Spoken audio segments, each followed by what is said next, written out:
Hello students, कैसे हैं आप लोग। आज हम लोग गवर्नमेंट बजट मैक्रो इकोनॉमिक्स में 4th यूनिट करने वाले हैं। ठीक है, अब हमारा इकोनॉमिक्स का पेपर है तो हमारे गवर्नमेंट बजट और इसके बाद बैलेंस ऑफ पेमेंट और फॉरेन एक्सचेंज रेट हम ये भी कंप्लीट कर लेंगे। और गवर्नमेंट बजट के हम लोग न्यूमेरिकल्स भी करने वाले हैं और आपको इस बीच में पीवाईक्यूज भी मिलने वाले हैं मैक्रो इकोनॉमिक्स के प्रैक्टिकल्स के। ठीक है, तो एक आपके पास बहुत सारा मटेरियल इकोनॉमिक्स का होगा। जहां भी आपको प्रॉब्लम हो रही है आप लोग इन्हें पढ़ें, अगर कोई दिक्कत आ रही है तो कमेंट में लिखें। ठीक है, चलो तो हम लोग स्टार्ट करते हैं। गवर्नमेंट बजट ज्यादा बड़ा तो नहीं है, 2 पार्ट में हम लोग उसको कंप्लीट कर लेंगे। रटने की बिल्कुल जरूरत नहीं है, आराम से समझ में आने वाला चैप्टर है बजट। बजट यानी कि एस्टिमेशन। हम लोग हमारे घर में भी कोई भी काम होता है तो हम पहले उसका बजट बनाते हैं ना, कि कितना पैसा लगेगा और कितना पैसा कहाँ से लाएंगे। सपोज करो घर में शादी है ना, तो पापा मम्मी दादा दादी घर के बड़े लोग बैठते हैं और एक एस्टिमेशन लगाते हैं कि कितना कहाँ पे खर्च होगा और कहाँ कहाँ से पैसा अरेंज करेंगे। बस इसी तरह से सरकार गवर्नमेंट भी आने वाले साल के लिए, है ना, आगे वाले पीछे नहीं, जो आने वाला है फॉर कमिंग, उसके लिए बजट बनाती है कि कितना पैसा सरकार कमाएगी, अर्न करेगी। कहाँ से अर्न करेगी? लोगों से, है ना, कि कितना पैसा कहाँ कहाँ से सरकार अर्न करेगी, कितना प्रॉफिट कमाएगी और उस पैसे को कहाँ कहाँ लगाना है। तो government budget is an annual statement. सबसे पहले हम क्या बात करते हैं? एनुअल स्टेटमेंट मतलब हर महीने नहीं बनाती है, साल में एक बार बनाती है। ठीक है, छोटे छोटे तो बनते ही हैं, लेकिन जो मेन बजट है ना, सेंट्रल गवर्नमेंट भी बनाती है, स्टेट गवर्नमेंट भी बनाते हैं, सब बनाते हैं। हम किसकी बात कर रहे हैं? सेंट्रल गवर्नमेंट, केंद्रीय सरकार, है ना। तो जो एनुअल स्टेटमेंट होता है, showing item wise estimate of receipt and expenditure, कितना पैसा आएगा और कितना पैसा खर्च किया जाएगा, इसका जो एक एस्टिमेशन हम तैयार करते हैं उसको बोलते हैं हम गवर्नमेंट बजट। ये आने वाले साल के लिए, वित्तीय साल के लिए बनाया जाता है, फिस्कल ईयर 1 अप्रैल टू 31 मार्च। फिर इसे यूनियन बजट बोलते हैं। एमसीक्यूज में आ सकता है 1 नंबर में, ध्यान रखना। सेंट्रल गवर्नमेंट जो बजट बनाती है उसको हम क्या बोलते हैं बेटा? यूनियन बजट भी कह सकते हैं। ये फाइनेंस मिनिस्टर, ठीक है, पेश करते हैं लोकसभा पार्लियामेंट में। ठीक, और कब प्रेजेंट करते हैं? 1 डे ऑफ फरवरी। ठीक है, और नेक्स्ट मंथ अप्रैल से ये स्टार्ट हो जाता है, इंप्लीमेंट में आ जाता है। फिर ये बजट हो गया, बजट के बारे में जानकारी। अब बजट कितने तरह के होते हैं ये हम आगे पढ़ेंगे। फिलहाल बजट क्यों बनाया जाता है, सबसे मेन जो आपको क्वेश्चन आ सकता है, objective of government budget. Government budget बनाने के क्या उद्देश्य हैं, इंपॉर्टेंस क्या है, आखिर क्यों गवर्नमेंट बजट बनाती है, फाइनेंस मिनिस्टर उसे पेश करता है, उस पर डिस्कस होते हैं, इतनी सारी जरूरतें क्यों हैं। First, reallocation of resources. देखिए रिसोर्सेस बहुत सारे हैं, लेकिन उन रिसोर्सेस को कैसे यूज करें और रिसोर्सेस कहां कहां से लाएं और लगाएं कि हमारा इकोनॉमिक प्रॉफिट भी मैक्सिमाइज हो और सोशल वेलफेयर भी हो। सरकार को दोनों तरफ सोचना पड़ेगा। अगर सरकार सिर्फ ये सोचे कि मैं पैसा कमा लूं बहुत सारा और समाज का कल्याण ना करूं तो पॉसिबल नहीं है। सरकार को पैसा भी कमाना है, प्रॉफिट को भी बढ़ाना है और समाज का कल्याण भी करना है। इसलिए गवर्नमेंट बजट बनाते वक्त उसे ध्यान रखना पड़ता है कि हम रिसोर्सेस का रीअलोकेट कैसे करेंगे। ठीक है, तो इसके लिए देखो, और इसको सिंपल बनाने के लिए टैक्स कंसेशन और सब्सिडीज, लीकर, सिगरेट, ऐसा। देखिए जब सरकार बजट बनाती है तो उस वक्त सरकार क्या देखती है कि वो चीजें जो लोगों के लिए हार्मफुल हैं, शराब, सिगरेट, तंबाकू, जो नशे की चीजें हैं, ये चीजें नहीं बिकनी चाहिए क्योंकि ये नुकसान करती हैं। तो सरकार क्या करती है, इन पर टैक्स ज्यादा लगाती है ताकि ये चीजें महंगी हो और लोग इन्हें कम से कम खरीदें। तो सरकार क्या करती है कि इन चीजों पे टैक्स ज्यादा लगाएगी। इसके अपोजिट में खादी प्रोडक्ट या ऐसी चीजें जिन्हें हमारे देश में बढ़ावा मिलना चाहिए। देखिए, हम दूसरे देशों की चीजों को खरीद कर यदि पहनते हैं और अपनी चीजों को नहीं पहनते तो अपना पैसा बाहर जाता है। तो सरकार इंडिया में जो चीजें बनी हुई है, डोमेस्टिक प्रोडक्ट है, उसको बढ़ावा देना चाहती है। इसलिए वहां पे वो सब्सिडी देती है कि आप यदि खादी के प्रोडक्ट बेचेंगे तो हम इस पे टैक्स कम लेंगे। कहने का मतलब ये है कि बजट में ये सब चीजें भी देखी जाती हैं कि किन चीजों को टैक्स में छूट देंगे, किन चीजों पे सरकार और सब्सिडी देगी और किन चीजों पे सरकार ज्यादा टैक्स लगाएगी, है ना। फिर reducing in equalities in income and wealth. देखिए, समाज में बहुत सारे तरह के लोग होते हैं सोसाइटी में। एक तो बहुत रिच सेक्शन होता है, एक पुअर सेक्शन होता है। तो सरकार अपने बजट में ये भी देखती है कि टैक्स कितना लगाया जाएगा, रिच लोगों पे कितना और पुअर लोगों पे कितना। पुअर लोगों पे तो टैक्स लगाया नहीं जाएगा, बल्कि गरीब लोग यानी कि बीपीएल, बिलो पावर्टी लाइन से जो नीचे हैं, उनके लिए तो सरकार नई नई योजनाएं लाती है, जैसे उज्जवल योजना, है ना, जिसके अंतर्गत गैस सिलेंडर फ्री में दिए जाते हैं, ये फूड राशन कार्ड मिलता है इनको खाने के लिए चावल, दाल, गेहूं सब फ्री मिलते हैं, कम कीमतों पे मिलते हैं। तो सरकार अपने बजट में जब बनाती है तो इन चीजों का भी ध्यान रखती है कि हमें अपनी आय, इनकम और वेल्थ, है ना, हमें रिच लोगों पे ज्यादा टैक्स लगाना है ताकि वो लोग उनसे पैसा लेकर और उनका पैसे का यूज कहाँ करना है, गरीब लोगों पे। क्यों? क्योंकि हम असमानता को दूर करना चाहते हैं। जो बड़े लोग हैं, रिच लोग हैं, जिनके पास खूब पैसा है, उनसे टैक्स लेके तो उनसे टैक्स लेंगे तो उनका खर्चा थोड़ा कम होगा, है ना। और जो पुअर है उनको फैसिलिटी देंगे ताकि वो थोड़ा ऊपर बढ़ सके, उनका लिविंग स्टैंडर्ड बढ़ सके। तो सरकार बजट में इन सब चीजों को ध्यान रखती है, बनाती है इस तरीके से एस्टिमेशन, ताकि इनइक्वलिटीज, असमानता को दूर किया जा सके। फिर इकोनॉमिक स्टेबिलिटी। देखिए, हमने इससे पहले वाले चैप्टर में पढ़ा था इन्फ्लेशन और डिफ्लेशन, है ना। इन्फ्लेशन जब बूम पीरियड होता है, जब लोगों की पास मनी सप्लाई बहुत आ जाती है, लोगों के पास खूब पैसा आ जाता है, तो वो डिमांड करते हैं, है ना, और हम सप्लाई नहीं कर पाते तो प्राइस महंगी हो जाती है चीजों की। तो ऐसी कंडीशन में सरकार को यहाँ पर भी काम करना होता है। तो जब इन्फ्लेशनरी होता है तब सरकार अपने एक्सपेंडिचर को क्या करती है, कम।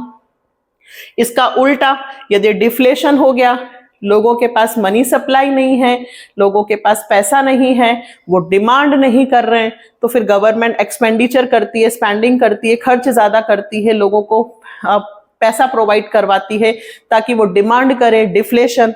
तो ये कहने का मतलब है कि सरकार को अपने बजट में ये सब चीजें भी दिखानी पड़ती हैं, और इसके लिए वो क्या काम कर रहे हैं, कैसा बजट बनाएंगे।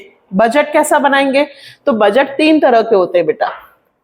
एक होता है सरप्लस बजट, एक होता है बैलेंस बजट, और एक होता है डेफिशिएंट बजट। सरकार की एक इनकम होती है और एक एक्सपेंडिचर। जब सरकार जितना कमा रही है उतना ही खर्च करे, है ना। सरकार ने 1000 करोड़ कमाए और 1000 करोड़ ही खर्च कर रही है, यानी कि सरकार ने बनाया बैलेंस बजट। जब सरकार कमा ज्यादा रही है, इनकम ज्यादा अर्न कर रही है और एक्सपेंडिचर कम कर रही है, 1000 करोड़ कमा रही है और खर्च केवल 800 करोड़ ही कर रही है, अपने पास पैसा बचा रही है सरकार, तो सरप्लस बजट। और डेफिशिएंट बजट, जब सरकार एक्सपेंडिचर ज्यादा कर रही है और हम लोगों से पैसा कम रही है, वो डेफिशिएंट बजट। हमारा देश डेवलपिंग कंट्री में आता है, तो हमारे यहाँ कौन सा बजट बनता है बेटा? Deficient budget. तो सरकार जब बजट बनाती है तो इन बातों को ध्यान में रखती है कि अभी इन्फ्लेशन चल रहा है कि डिफ्लेशन। यदि इन्फ्लेशन चल रहा है तो सरकार खर्च कम करेगी, पैसा बचाएगी, यानी कि सरप्लस बजट बनाएगी, है ना। और यदि डिफ्लेशन चल रहा है तो ऐसी कंडीशन में सरकार खर्च ज्यादा करेगी, तो डेफिशिएंट बजट बनाएगी। हम क्या पढ़ रहे हैं? बजट बनाने के उद्देश्य, ऑब्जेक्टिव, कि बजट में क्यों बनाया जाता है। तो बेटा ये सब चीजें पता होनी चाहिए ना, तभी तो हम बजट बनाएंगे। फिर मैनेजमेंट ऑफ पब्लिक एंटरप्राइजेस। देखिए पब्लिक सेक्टर्स भी हैं, तो पब्लिक सेक्टर्स जैसे कि हमारा रेलवे, पोस्ट ऑफिस, LIC, ये सब सरकार के पास है, सरकारी विभाग। तो सरकारी विभाग को चलाने के लिए पैसा भी तो चाहिए, अच्छा मैनेजमेंट होना चाहिए। अब मान लीजिए हम ट्रेन से सफर करते हैं, ट्रेन के वॉशरूम बहुत गंदे हैं, सीट्स खराब हैं और कोई फैसिलिटी नहीं है, तो ट्रेन में सफर कैसे करेंगे? तो सरकार को अपने बजट में ये भी ध्यान रखना होता है कि जो पब्लिक सेक्टर्स हैं उनको मैनेजमेंट करने के लिए उनको कितना पैसा चाहिए, हम कितना पैसा प्रोवाइड कर रहे हैं, ये सब चीजें भी गवर्नमेंट बजट में लिखी जाती हैं। क्यों? क्योंकि सरकार को सब तरफ ध्यान देना है, इंफ्रास्ट्रक्चर को भी ध्यान रखना है, अपने सारे पब्लिक सेक्टर्स को भी अच्छा करना है ताकि लोगों को सुविधाएं मिले। क्योंकि सरकार के दो उद्देश्य हैं, पैसा कमाना भी है लेकिन पैसे के साथ साथ समाज का कल्याण भी करना है। इकोनॉमिक ग्रोथ, देखिए सीधी सी बात होती है GDP। जितना GDP बढ़ेगा, जितना इकोनॉमी स्टेबल रहेगी, उतना हमारा देश आगे बढ़ेगा। हमें अपने GDP को बढ़ाने के लिए क्या करना होगा? सरकार को प्रोडक्टिव वेंचर्स, जिन चीजों में हम आत्मनिर्भर बन चुके हैं, जो चीजें हमारी बाहर विदेशों में बहुत जाती हैं, उसको और बढ़ाना पड़ेगा ताकि हमारा एक्सपोर्ट और बढ़े और हमें और बिजनेस मिले। तो सरकार ऐसे चीजें देखती है, ऐसे प्रोडक्टिव वेंचर्स देखती है, प्रोजेक्ट लाती हैं जिनसे हमारी GDP और बढ़े। देखिए जितना हमारे यहाँ माल बनेगा, जितना प्रोडक्शन होगा, उतना लोगों को रोजगार मिलेगा। क्योंकि ये तो आप जानते ही हो कि हमारे यहाँ की पॉपुलेशन कितनी है। तो सरकार को अपनी GDP बढ़ाने के लिए सरकार कौन कौन से प्रोजेक्ट लाए, किस पे कितना खर्च करे, कितना इंफ्रास्ट्रक्चर पे खर्च करे, ये सब भी उसमें मेंशन किया जाता है कि हम इस बार इतने करोड़ रुपए खर्च करेंगे, इतने सड़क फ्लाईओवर्स बनाएंगे, इतनी सड़कें बनाएंगे। क्यों? क्योंकि जितना हम डेवलपिंग है, अभी डेवलप नहीं हुए, तो डेवलप की तरफ पहुंचने के लिए और वर्क करना होगा। तो गवर्नमेंट बजट में ये सब चीजें देखी जाती हैं कि हमें अपनी GDP बढ़ाने के लिए क्या करना है, हमें एम्प्लॉयमेंट, ज्यादा से ज्यादा लोगों को रोजगार मिले। मनरेगा, प्रधानमंत्री रोजगार योजनाएं, ये सब चलाई जाती हैं। मनरेगा में क्या है कि जो लोगों के पास बिल्कुल भी काम नहीं है, उन्हें कम से कम 100 दिन काम मिले, ऐसी व्यवस्था की जाए। तो गवर्नमेंट बजट में ये सारी स्कीम्स लाई जाती हैं जिनसे बेरोजगार लोगों को रोजगार मिले। फिर रिड्यूसिंग रीजनल डिस्पैरिटीज, देखिए हमारे देश में ऐसे बहुत सारे क्षेत्र हैं जो पिछड़े हुए हैं, अनबैलेंस्ड हैं, और वहां पे कोई व्यक्ति काम नहीं करना चाहता। यदि वहां पे फैक्ट्री लगी जाए तो कितने लोगों को रोजगार मिलेगा? लेकिन वहां पे सड़कें नहीं है, इसलिए वहां फैक्ट्री नहीं लगती। तो सरकार ने देखा, नोट किया कि ऐसी जगह इतनी सारी है जिनको वो सेस कहते हैं हम लोग। अब वहां पे सरकार ने कहा कि भाई यदि आप यहाँ पे फैक्ट्रीज लगाएंगे तो सरकार आपको इतना पैसा देगी। सब्सिडीज का मतलब क्या होता है? देखो जैसे अगर मान लीजिए आपने इस जगह फैक्ट्री लगाई तो हम आपको 1 करोड़ रुपए देंगे और 1 करोड़ में से आपको सिर्फ केवल 60% ही रिटर्न करना है। 40 लाख सरकार दे रही है आपको, है ना। मतलब सरकार बढ़ावा देती है कि जो अनबैलेंस्ड है, जो पिछड़े हुए क्षेत्र है, वहां पे आप फैक्ट्रीज लगाइए, वहां वर्क कीजिए, वहां के लोगों को रोजगार दीजिए ताकि हमारा वहां से भी आगे हम बढ़े। मतलब जो हमारी अक्षमता है, रिड्यूसिंग रीजनल, जो मतलब असमानताएं हैं क्षेत्र में, वो कम हो, है ना। तो गवर्नमेंट बजट में ये सारी चीजें हम देखकर गवर्नमेंट बजट बनाते हैं ताकि असमानताएं धन की हो, क्षेत्र की हो, कम से कम हो, ज्यादा से ज्यादा लोगों को रोजगार मिले, हमारे पब्लिक सेक्टर सुधरे, उनका मैनेजमेंट बढ़े, किन चीजों पे सब्सिडीज देनी है, किन चीजों पे हैवी टैक्स लगाना है, ये सारी चीजें गवर्नमेंट बजट में देखी जाती हैं। इसलिए ये गवर्नमेंट बजट बनाने के उद्देश्य कहलाते हैं कि क्यों बनाया जाता है, ये सब चीजों पे पॉइंट ध्यान रखने के लिए। नहीं ध्यान रखेंगे तो कुछ भी अच्छे से नहीं होगा।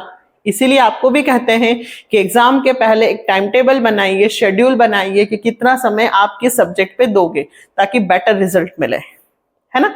चले, अब आता है कंपोनेंट ऑफ बजट। मतलब बजट में एक तो इनकम लिखना है और एक एक्सपेंडिचर, ठीक है। इनकम लिखना है तो अब इनकम में 2 तरह की होगी, एक रेवेन्यू रिसिप्ट और एक कैपिटल रिसिप्ट। एक्सपेंडिचर 2 तरह के होंगे, एक रेवेन्यू एक्सपेंडिचर और एक कैपिटल एक्सपेंडिचर। तो आज हम इस वीडियो में रेवेन्यू रिसिप्ट और कैपिटल रिसिप्ट पढ़ लेंगे। पहले देखिए, सरकार को पैसा मिलता है, रिसिप्ट एक होती है रिकरिंग नेचर की, बार बार। देखिए, सरकार फीस, पेनल्टी, सबसे पहले ये देखो कि ऐसी चीजें जो सरकार को रेगुलर इनकम देती हैं, तो सरकार टैक्सेस लगाती हैं, रेगुलर बेसिस पे लगाती है, दैट मीन्स रेवेन्यू रिसिप्ट। सरकार को यदि पैसे की जरूरत हो और सरकार लोन ले रही है, विदेशों से लोन ले रही है, तो क्या रेगुलर बेसिस पे लोन लेती है? नहीं, कभी कभार लेती है, नॉन रिकरिंग, तो कैपिटल रिसिप्ट। ठीक, अब हमारी बुक में क्या दिया है, देखो, revenue receipt neither create a liability, neither create a liability मतलब जब हम पैसा कमा रहे हैं लेकिन उसके कमाने से हमारी कोई लाइबिलिटी क्रिएट नहीं होती और ना ही कोई असेट्स कम होती है, तो वो रेवेन्यू रिसिप्ट कहलाती है। नहीं समझ आया? अभी समझाते हैं। मान लीजिए सरकार को पैसे की जरूरत है और सरकार ने एक जमीन थी सरकार के पास, सरकार ने वो जमीन बेच दी। ठीक है, अब सरकार ने जमीन बेची, पैसा कमाया, तो सरकार ने अपनी एसेट्स को बेचा, एसेट्स को बेचने से पैसे कमाए, तो इसमें आप सरकार की एसेट्स क्या हो गई, कम हो गई। दैट मीन्स ये कौन सी रिसिप्ट हुई बेटा, कैपिटल। क्यों? क्योंकि सरकार ने पैसा कमाया लेकिन एसेट सोल्ड करके कमाया। रेवेन्यू में नाइदर और कैपिटल में आइदर। यदि कोई लाइबिलिटी क्रिएट होती है, यदि कोई एसेट्स कम होती है, तो वो कैपिटल। ये मैंने लिखा नहीं है, बता रही हूं। आइदर लिख दोगे तो कैपिटल रिसिप्ट और रेवेन्यू रिसिप्ट नाइदर। देखो फिर से समझाती हूं। मान लीजिए सरकार को पैसे की जरूरत है और सरकार ने लोन लिया, तो लोन लेना लाइबिलिटी क्रिएट हो गई। क्यों? क्योंकि अब हर महीने या हर साल सरकार को इंटरेस्ट भरना होगा।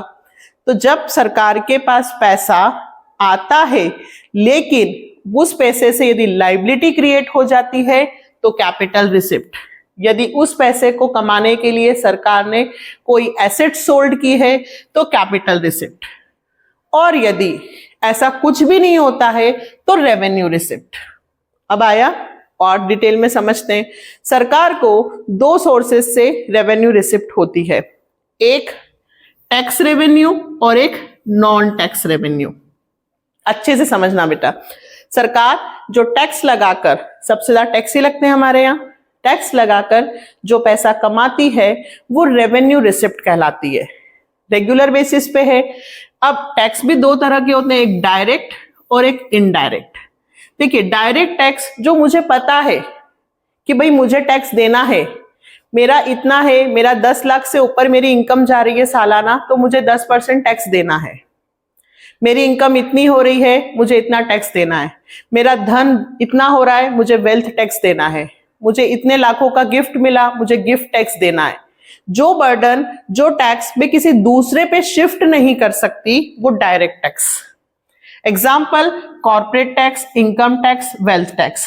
डायरेक्ट टैक्स में एक होता है प्रोग्रेसिव और एक रिग्रेसिव। प्रोग्रेसिव मतलब क्या? ऐसा टैक्स जो इनकम के साथ बढ़ता जाता है। जैसे इतने स्लैब बोलते हैं जिसको हम, कि भाई आप 10 लाख रुपए तक आपको कोई टैक्स नहीं देना है, लेकिन 10 लाख से ऊपर आपने कमाया तो आपको टैक्स देना पड़ेगा। फिर उससे ऊपर कमाया तो 20%।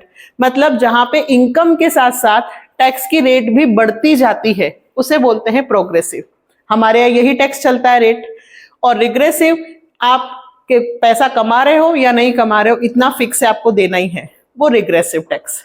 तो ये जो टैक्स हुआ डायरेक्ट, ये तो आपको जस्ट इंफॉर्मेशन के लिए बताया मैंने, आपको सिर्फ इतना पता होना चाहिए। डायरेक्ट टैक्स वो टैक्स जो डायरेक्ट कस्टमर्स पे लगता है या लोगों पे लगता है जो वो शिफ्ट नहीं कर सकते। इनडायरेक्ट टैक्स वैल्यू एडेड होता है, जो व्यापारी बेच रहा है अपने कस्टमर्स को, व्यापारी ने टैक्स दिया लेकिन व्यापारी किससे कलेक्ट कर लेता है? कस्टमर्स से, जीएसटी। ठीक है, ये टैक्स दूसरों पे शिफ्ट होता है। हम जो भी सामान खरीदते हैं उस पर हमारा टैक्स इंक्लूड होता है, हमें पता ही नहीं है। अच्छा, डायरेक्ट टैक्स जो हमें पता होता है कि हम टैक्स दे रहे हैं। इनडायरेक्ट टैक्स हमें पता ही नहीं है, हम दे रहे हैं, हम होटल में खाना खाने जाते हैं उसमें टैक्स इंक्लूड है, हम पिक्चर देखने जा रहे हैं उसमें टैक्स इंक्लूड है। जो हम क्या कर सकते हैं, हम देते हैं पर हमें पता ही नहीं होता है, एक तो वो, दूसरा जो हम शिफ्ट कर देते हैं। शिफ्ट कैसे कि भाई व्यापारी जैसे होटल वाले ने, तो होटल वाले ने टैक्स दिया लेकिन वो टैक्स किससे ले रहा है, हमसे, है ना। तो होटल वाले ने वो टैक्स क्या कर दिया, शिफ्ट कर दिया, दैट मीन्स इनडायरेक्ट टैक्स। ठीक है, अब आती है बात नॉन टैक्स। ये सरकार की डेली बेसिस, रेगुलर बेसिस पे इनकम होती है, इसे कहा जाता है टैक्स रेवेन्यू। और टैक्स जो होता है वो रेवेन्यू रिसिप्ट का एक पार्ट है। नॉन टैक्स रेगुलर बेसिस पे सरकार की और भी इनकम्स होती हैं। पहला आपने बहुत बार सुना है लोन। यदि सरकार क्या करती है, लोन प्रोवाइड करवाती है तो सरकार उस पर क्या चार्ज करती है, इंटरेस्ट। गवर्नमेंट लोन भी देती है। अब सुनिए, गवर्नमेंट ने लोन दिया, ठीक, तो असेट्स, गवर्नमेंट ने लोन दिया, लिया नहीं बल्कि दिया। तो जब गवर्नमेंट ने लोन दिया तो गवर्नमेंट की क्या हुई, असेट्स। अब मान लीजिए सरकार को पैसे की जरूरत है तो सरकार ने वापस लोन को रिकवर किया, सरकार ने लोन को रिकवर किया। अब रिकवर किया तो देखिए सरकार ने मान लीजिए 100 करोड़ का लोन दिया था, अब सरकार को पैसे की जरूरत है तो सरकार ने लोन की रिकवरी कर ली। ठीक है, तो सरकार की एसेट्स कम हो गई ना। पहले 100 करोड़ का लोन चल रहा था, सरकार को डेली रेगुलर बेसिस पे इनकम हो रही थी, इंटरेस्ट, लेकिन सरकार ने लोन का रिकवर कर लिया, एसेट्स कम हो गई, पैसा एक साथ ले लिया। ये कौन सी रिसिप्ट हुई, कैपिटल।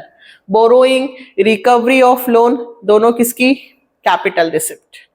अब तो अगला प्रॉफिट डिविडेंड। देखिए सरकार की भी बहुत सारी फैक्ट्रीज होती हैं, भेल, है ना, और LIC और भी बहुत सारे पब्लिक सेक्टर्स होते हैं जिन पे सरकार अच्छा खासा प्रॉफिट अर्न करती है। तो ये सरकार की कौन सी हुई, non tax revenue. Fees, licence fees, बहुत तरह की फीसेस हैं भाई। सरकार जो फीस, देखिए आप, अब सरकार ने जो पहले के राजा महाराजा लोग थे उनके गार्डन्स, है ना, उनके महल, ये सब सरकार के हो गए ना। अब उनमें अंदर जाना है, आपको देखना है तो लीगल फीस लगती है, 20 रुपए टिकट, 50 रुपए टिकट। आज आप कोई भी जगह जाओ आपको टिकट के पैसे देने ही है, वो सब किसके खजाने में जा रहा है, सरकारी, है ना। अब आता है इसमें सबसे मेन तो ये है फाइन, पेनल्टीज लगाना। ये सब हमें पता है कि फाइन्स लगाती है सरकार, पेनल्टीज लगाती है, आपने इतने टाइम में नहीं भरा आपको इतना % पेनल्टी देना पड़ेगा।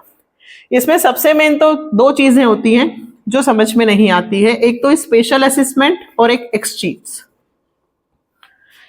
एक्सचीट क्या होता है, मान लीजिए कि व्यक्ति है जिसकी संपत्ति, उसके आगे पीछे कोई नहीं है, उसके कोई संतान नहीं है, कोई फैमिली मेंबर्स नहीं है और उसकी डेथ हो गई, तो वो जारी जो जमीन है या जो प्रॉपर्टी है उस पर कौन अधिकार कर लेता है, सरकार।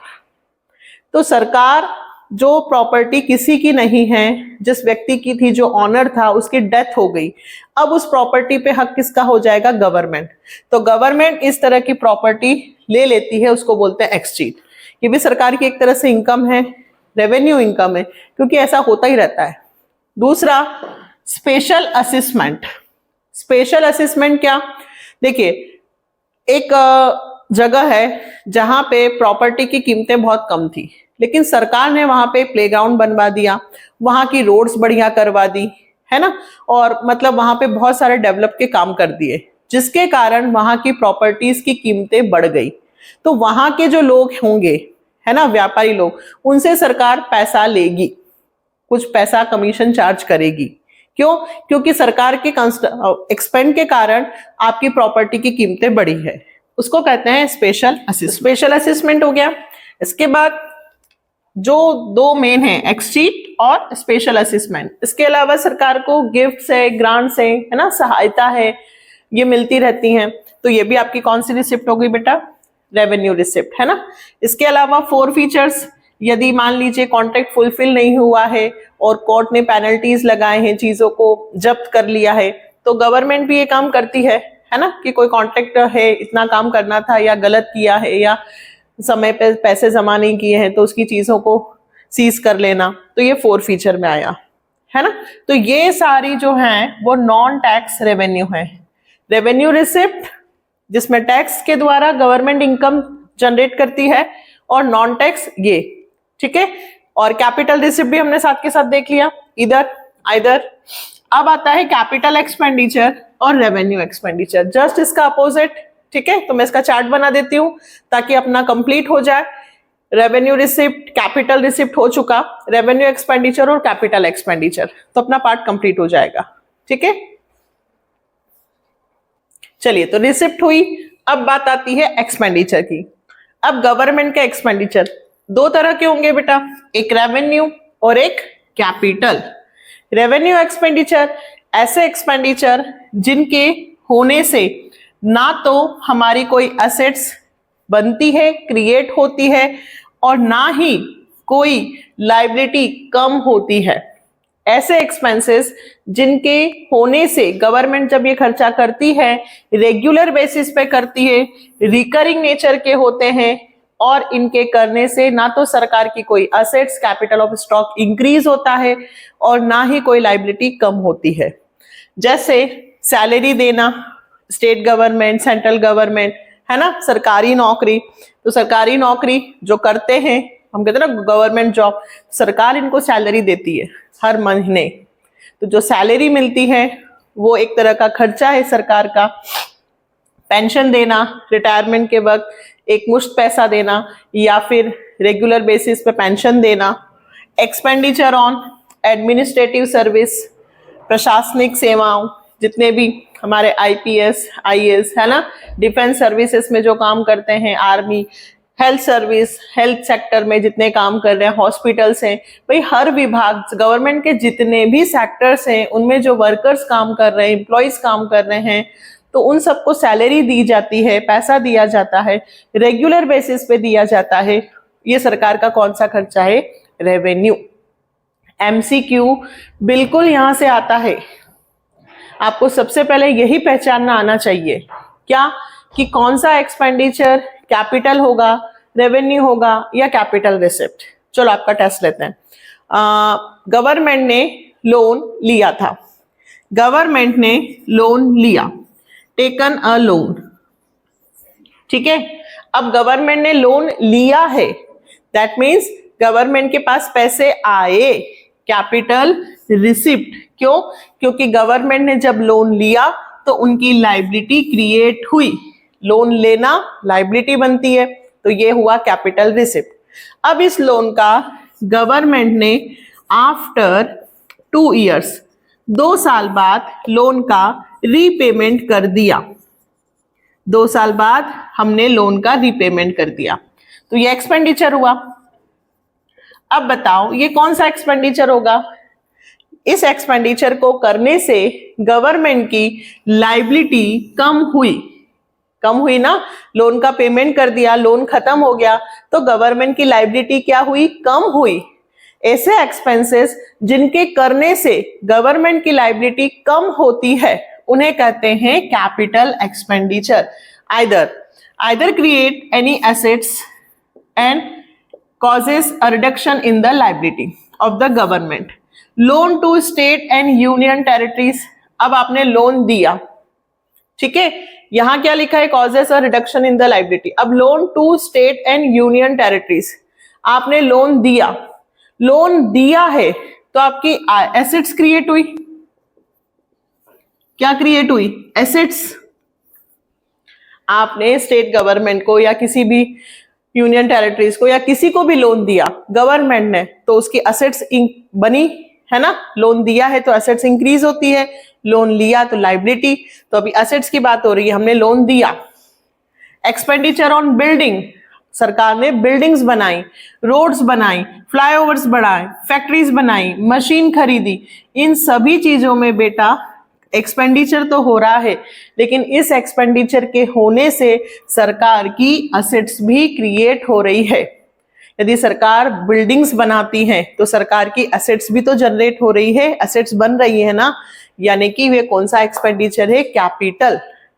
वो खर्चा जिस खर्चे को करने से असेट्स बने, कैपिटल एक्सपेंडिचर। ऐसा खर्चा जिसको करने से ना तो एसेट्स पे कोई फर्क पड़े और ना लायबिलिटी पे कोई फर्क पड़े, रेवेन्यू। सबसे पहले बेटा आपको 4 चीजें याद रखनी है और ध्यान रखना, रेवेन्यू आएगा तो नाइदर, और कैपिटल आएगा तो आइदर। एक याद रखोगे तो चारों याद हो जाएंगे। सबसे पहले इसको अच्छे से याद कर लो, है ना। जिसके रिसिप्ट से ना तो लायबिलिटी पे कोई फर्क पड़ता है ना एसेट्स पे कोई फर्क पड़ता है, जिसके होने से ना एसेट्स पे कोई फर्क पड़ता है ना लायबिलिटी पे कोई फर्क पड़ता है, वो रेवेन्यू, और जिनके होने से फर्क पड़ता है वो कैपिटल। ठीक है, अच्छे से इसको याद कर लीजिए। नेक्स्ट वीडियो में अब हम सिर्फ टाइप्स ऑफ बजट पढ़ने वाले हैं और उसके बाद सारे एमसीक्यूज नहीं, सारे अनसॉल्व प्रैक्टिकल, इसमें जितने भी क्वेश्चंस प्रैक्टिकल्स के न्यूमेरिकल्स दे रखे हैं नेक्स्ट वीडियो में मैं आपको वो करवाने वाली हूं। तो गवर्नमेंट बजट कंप्लीट हो जाएगा, टाइप्स ऑफ बजट्स, और इसके साथ बैलेंस सरप्लस डेफिसिट और fiscal deficit, revenue deficit, primary deficit, और ये चैप्टर फिनिश हो जाएगा। इसका सेकंड पार्ट बहुत इंपॉर्टेंट होने वाला है, प्राइमरी, फिस्कल, डेफिसिट। ये वर्ड्स आपको पता होने चाहिए क्योंकि न्यूमेरिकल्स में यही वर्ड्स आएंगे और न्यूमेरिकल यहां से भी बनता है, तो इसलिए जल्दी से इसकी बेस की तैयारी कर लो, फिर फटाफट आपको विद इन 24 आवर्स दूसरा भी मिलने वाला है तो न्यूमेरिकल्स कर लेंगे। ठीक, चलें, अच्छे से प्रिपेयर करना, नेक्स्ट वीडियो का इंतजार करना और जल्दी से अपने फ्रेंड्स लोगों को वीडियो शेयर कर दीजिए।